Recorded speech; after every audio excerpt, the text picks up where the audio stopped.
When 68-year-old Patricia Moore bought her dream retirement home, she expected peace and quiet. What she didn't expect was the previous owner calling her every single day, his voice shaking with desperation, begging her not to open the basement door. For 3 weeks, Patricia ignored him, thinking he was unstable. But when she finally decided to open that door, what she found behind it explained everything. And it changed her understanding of what a home could hide. Stay until the end, because what was in that basement will leave you questioning everything you think you know about the houses we live in. Patricia Moore had been searching for the perfect retirement home for over a year. When she saw the Victorian house on Maple Grove, she fell in love instantly. 3 bedrooms, original hardwood floors, a wraparound porch, and within her budget. The realtor, Amanda, rushed Patricia through the showing. When Patricia asked to see the basement, Amanda hesitated. "It's just storage, nothing interesting down there." The sale closed in 3 weeks. The previous owner, Dennis Caldwell, had lived there alone for 15 years after his wife passed away. He'd moved to Florida to be closer to his daughter. Patricia moved in on a Tuesday. The house was everything she'd hoped for. Then, on her 4th night, her phone rang at 11:47 p.m. "Hello?" Heavy breathing. Then a man's voice, elderly and trembling. "You bought my house." "I'm sorry, who is this?" "Dennis Caldwell. I used to live there. Listen very carefully. Whatever you do, don't open the basement door. Do you understand me? Don't open it, not ever." Patricia felt a chill. "I don't understand. Why? Just promise me. Promise me you won't open that door." The line went dead. Patricia sat in the darkness, her heart pounding. What kind of person calls their former home to warn about a basement door? She thought about calling the police, but what would she say? A man called and told her not to open a door in her own house. She tried to go back to sleep, but couldn't. Finally, around 2 a.m., she got up and walked downstairs. She stood in the kitchen, looking at the basement door. It was just a regular white door with a simple brass knob. Nothing special about it, nothing threatening. She reached for the knob, then pulled her hand back. What if there was something dangerous down there? What if that's why Dennis had called?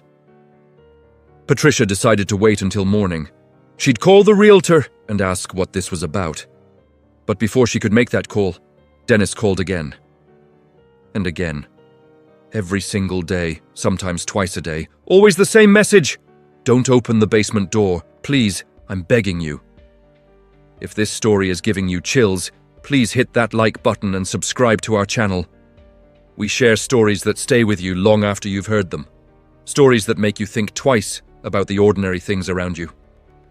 Patricia did call Amanda, the realtor, who seemed genuinely surprised by Dennis's calls.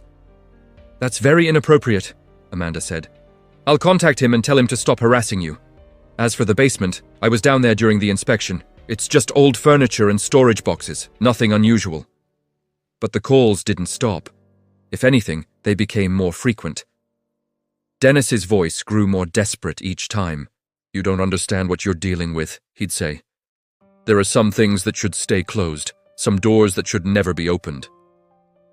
Patricia started getting annoyed. She'd paid good money for this house, and some paranoid old man wasn't going to tell her what she could and couldn't do in her own home. She decided she was going to open that basement door, if only to prove there was nothing to worry about. But every time she stood in front of it, hand on the knob, something stopped her. Maybe it was Dennis's genuine terror. Maybe it was her own growing unease. The door seemed to radiate a kind of cold that she couldn't explain, and sometimes, late at night, she thought she heard sounds from down there, soft sounds, like breathing, like something waiting. Patricia's sister, Joan, came to visit in the 3rd week. Patricia told her about the calls, about the basement door, about her growing obsession with it. Joan, ever practical, rolled her eyes. "For God's sake, Patricia, it's a basement. Let's just open it and end this nonsense." Before Patricia could stop her, Joan marched to the kitchen and grabbed the doorknob. She turned it and pulled. The door didn't open. Joan tried again, putting her weight into it. Nothing. "It's locked," she said, surprised. Patricia came closer. "That's impossible. There's no keyhole, just a regular knob." They both tried. The door wouldn't budge. It wasn't locked. They could turn the knob freely. But it was like the door itself was sealed shut, as if the frame and the door had somehow fused together. That night, Dennis called again. Patricia answered immediately. "The door won't open," she said without greeting. "Why won't it open?" There was a long silence. Then Dennis's voice, quieter now, almost relieved. "You tried to open it." "Yes, it won't budge." "Good. That's good. That means it's still holding." "What's still holding? What are you talking about?" Dennis took a shaky breath. "I need to tell you the truth. I need to tell you why I left that house and why I call you every day." Patricia sat down, her phone pressed to her ear. "I'm listening." "My wife, Ellen, she died in that house 15 years ago. Cancer. It was long and painful, and toward the end she was terrified. Not of dying, but of what came after. She'd become convinced that something was waiting for her. Something in the basement." "Mr. Caldwell, please let me finish. The night she died, I was holding her hand. She looked at me and said, 'Don't let it out. Promise me you'll keep it locked down there.' I thought it was the morphine talking. I promised anyway. Then she was gone." Patricia felt tears welling up. "I'm so sorry for your loss, but I don't understand. That night after she died, I heard it for the first time. Scratching from the basement, then knocking, then a voice calling my name. But not just any voice. It was Ellen's voice." Patricia's blood ran cold. "That's not possible." "I know, but I heard it every night for 2 weeks. Ellen's voice calling me, begging me to open the door. I almost did. God help me, I almost opened it. But something stopped me. Some part of me knew that whatever was down there, it wasn't really Ellen." "So what did you do?" "I sealed it. I don't know how to explain it, but I stood at that door every day and I willed it shut. I put everything I had into keeping it closed. My grief, my love for Ellen, my fear, all of it. And eventually the voice stopped. The door became impossible to open. And I knew I could never leave, because if I did, the seal might break." Patricia's mind was reeling.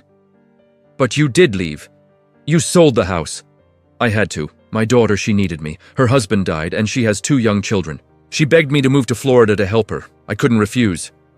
But I hoped that if I sold the house quickly, if someone moved in who didn't know about the basement, who didn't try to open the door, maybe the seal would hold." "And you call me every day to make sure I don't open it." "Yes, I know it sounds insane. Maybe I am insane. Maybe there's nothing down there but old furniture and shadows. But Patricia, I'm asking you, please don't test it. Please don't open that door." Patricia sat in silence for a long moment. Part of her wanted to dismiss this as the delusions of a grieving widower. But another part of her, the part that had felt the cold radiating from that door, that had heard those sounds late at night, believed him. "What if someone else buys the house someday?" she asked. "What if they open it?" "Then they'll have to deal with whatever comes out, but that's not today. That's not you." Patricia sat in silence for a long moment. Part of her wanted to dismiss this as delusion. But another part, the part that had felt the cold from that door, believed him. "What if someone else buys the house someday?" she asked. "Then they'll deal with whatever comes out. But that's not today. That's not you." After hanging up, Patricia placed her palm against the basement door, ice cold. She leaned close and listened. Nothing. But not the nothing of an empty room, the nothing of something holding its breath. Dr. Okonkwo arrived with equipment, EMF readers, thermal cameras, audio recorders. Patricia explained everything. "Houses hold memory," Dr. Okonkwo said. "Traumatic events leave imprints." She placed her hand on the door. "It's cold, much colder than it should be. There's a resistance." They spent 2 days preparing. Dr. Okonkwo brought Father Michael, who specialized in spiritual cleansing. Together, they created protective boundaries. On the 3rd day, they gathered. Dr. Okonkwo turned the knob and pulled. The door opened easily, as if never stuck.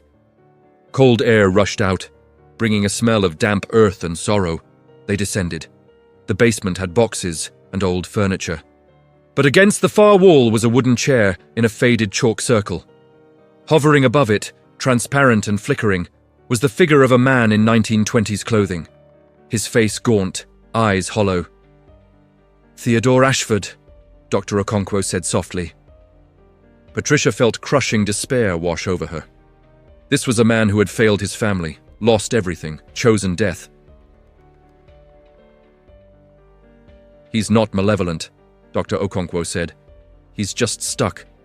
His fear created a loop. Father Michael began to pray, words of compassion and release. Dr. Okonkwo joined him. The figure changed. The hollowness in his eyes filled with gratitude. He raised one translucent hand in farewell. Then he was gone. The cold vanished. The basement became ordinary, just old boxes and forgotten furniture. Patricia called Dennis that night to tell him what happened. He wept with relief. "Ellen knew," he said through his tears. She knew something was trapped down there. She could feel it when she was dying. That's why she was so afraid. She didn't want me to disturb it, but she also didn't want it to stay trapped forever. "She was protecting you," Patricia said. "And you protected me by warning me, but now it's over. He's at peace." Dennis thanked her, his voice finally free of the terror that had haunted it for weeks. "Take care of that house," he said. "It's a good house now. It just needed someone brave enough to face what was hidden." Patricia kept the house. The basement became just a basement. She even converted part of it into a craft room. She painted the walls, installed better lighting, and brought life to a space that had held only death and fear for so long. She never told her neighbors what she'd found. Some stories don't need to be shared, but sometimes, when she's down there working on a quilt or organizing supplies, she thinks about Theodore Ashford. She hopes that wherever he is now, he's finally found the forgiveness he couldn't give himself in life. As for the door, it opens and closes normally now. No cold spots, no resistance, no voices calling from the darkness. Just a door leading to a room in a house that's finally, completely hers. If Patricia's story moved you, please like this video and subscribe to our channel. Share this with someone who appreciates stories about facing fear and finding resolution. Leave a comment below. Would you have opened the door, or would you have left it sealed forever? Thank you for watching, and remember that sometimes the things we're most afraid to face are the things that most need our compassion. And sometimes the scariest doors are the ones we're brave enough to open.